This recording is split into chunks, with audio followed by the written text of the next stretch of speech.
बिस्मिल्लाहिर्रहमानिर्रहीम। अस्सलाम वालेकुम दोस्तों, मैं हूं इदरीस खान। आप मेरा यूट्यूब चैनल देख रहे हैं। आज मैं आपके साथ बातचीत करने वाला हूं हामिद मीर साहब के उस कॉलम के हवाले से जो उसने आज लिखा है जंग न्यूज़ में, और उस कॉलम का मतलब और उसके अंदर जिस तरह के उन्होंने इल्ज़ामात लगाए हैं इमरान खान साहब के ऊपर और जनरल फैज़ हमीद साहब के ऊपर। आज के कॉलम में अपना हामिद मीर साहब कहते हैं कि इमरान खान बड़े धूम धड़के से जंगी तराने बजाते हुए शहबाज शरीफ की हुकूमत गिराने पिंडी आए थे। ख्याल था कि वो लाखों के मजमे के साथ इस्लामाबाद पर चढ़ दौड़ेंगे, लेकिन शहबाज शरीफ की हुकूमत गिराने की बजाय अपनी दो सूबाई हुकूमतें गिराने का ऐलान करके वापस चले गए। क्या खान साहब का खेल ख़त्म हो चुका? ये खेल उस वक्त शुरू हुआ जब उन्होंने 1 साल कबल बतौर वज़ीर आज़म अपनी मर्ज़ी का आर्मी चीफ मुकर्रर करने की मनसूबाबंदी शुरू की।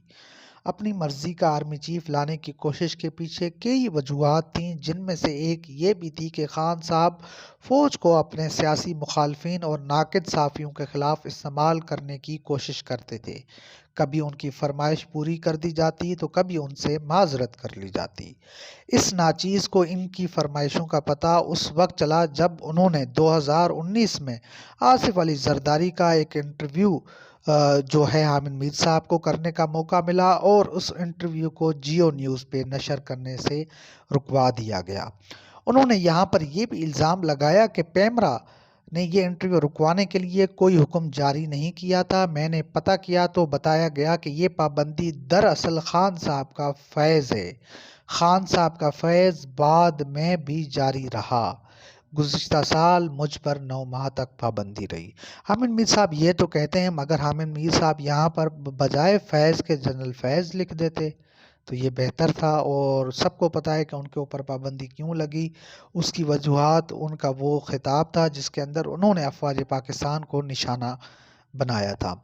आगे चलते हैं अपने उनके कॉलम की तरफ जो उन्होंने इल्ज़ामात लगाए।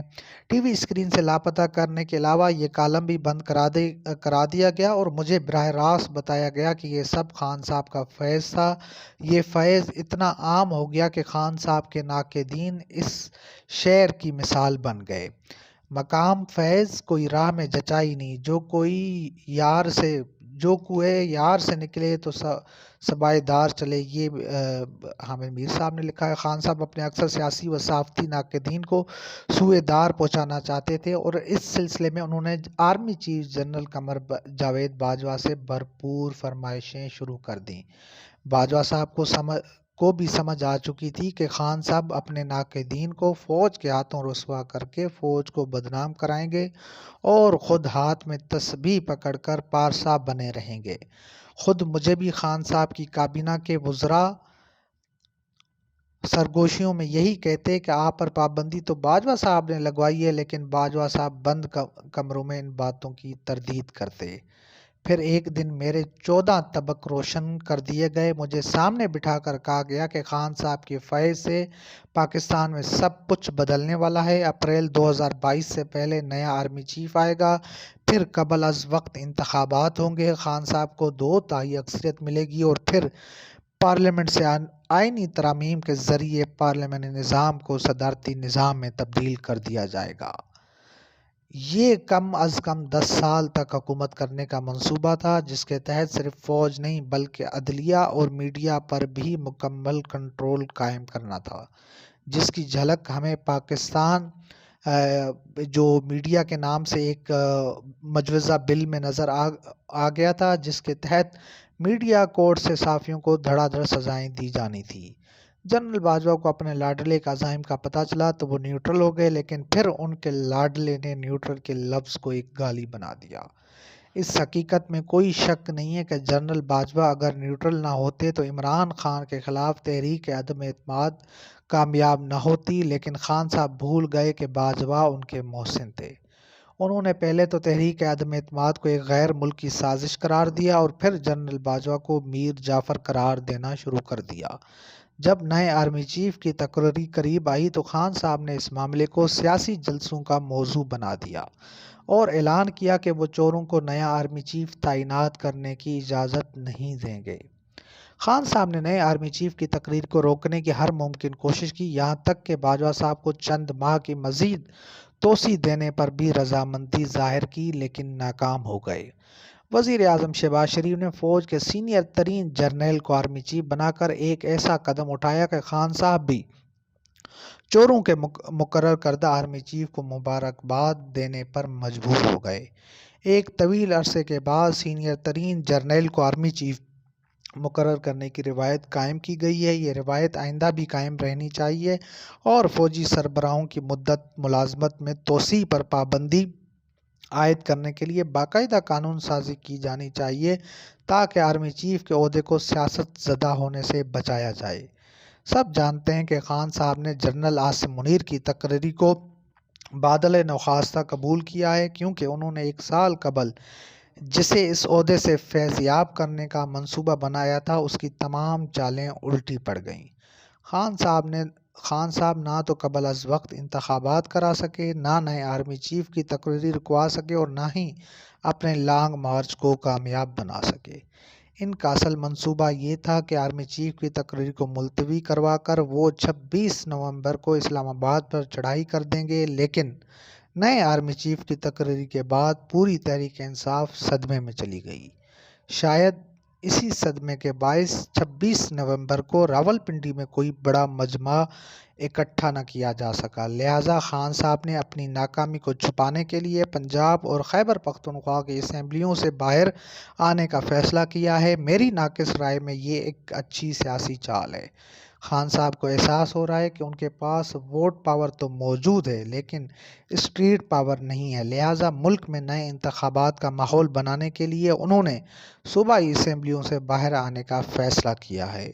अपनी तरफ से तो उन्होंने एक एजिटेशन का खेल ख़त्म करके सियासी चालों का नया खेल शुरू किया है, लेकिन एक गलती हो गई है। रावलपिंडी में खान साहब की तकरीर से कबल आज़म सवाती से तकरीर कराई गई। सवाती ने उस तकरीर से कबल सोशल मीडिया पर एक हाजिर सर्विस फौजी अफसर को गाली दी थी और तकरीर में जनरल बाजवा के असासों पर सवाल उठाया था। जनरल बाजवा 29 नवंबर को रुखसत हो रहे हैं, लेकिन 27 नवंबर को आज़म सवाती को इस्लामाबाद से गिरफ्तार कर लिया गया है। अब आज़म सवाती को उस वीडियो का सबूत देना पड़ेगा जिसकी वजह से एक तनाज़ा खड़ा हुआ। बाजवा साहब की रुखसती के बाद खान साहब को जल्द एहसास होगा कि बाजवा तमाम तर शिकवे शिकायतों के बावजूद उनके लिए एक साया थे जिसने उन्हें धूप की तमाज़ुत से बचाए रखा। इमरान खान का खेल अभी ख़त्म नहीं हुआ। जनरल बाजवा की रिटायरमेंट के बाद उनके साथ एक नया खेल शुरू होगा। बाजवा साहब से असासों का हिसाब मांगने वालों को अब अपना हिसाब देना होगा और ये हिसाब किताब मुकम्मल होने के बाद ही नए इंतखाबात होंगे। लेकिन शायद हम खान साहब के फैज़ से महरूम रहेंगे।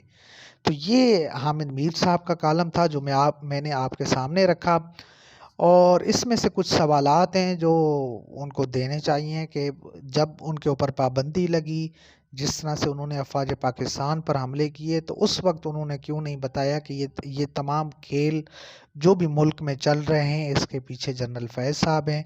उन्होंने जिस तरह से जनरल फैज़ के ऊपर हमले किए हैं इसी की तरह इमरान खान साहब के ऊपर भी हमला किया है। सबसे बड़ी बात यह है कि उन्होंने कहा कि पिंडी जलसे में इमरान खान साहब जो है कोई ज़्यादा लोग इकट्ठे नहीं कर पाए। मैं वहाँ पर ख़ुद मौजूद था, वहाँ पर जो मैंने देखा वहाँ पर तो लाखों लोग थे। स्टेज के बैक साइड से जो है ज़्यादा लोग खड़े हुए थे क्योंकि वहाँ पर जगह नहीं थी। सदर तक लोग थे, यानी कि आप देख लें कि एक शमशाबाद से लेकर सदर तक लोग ही लोग थे।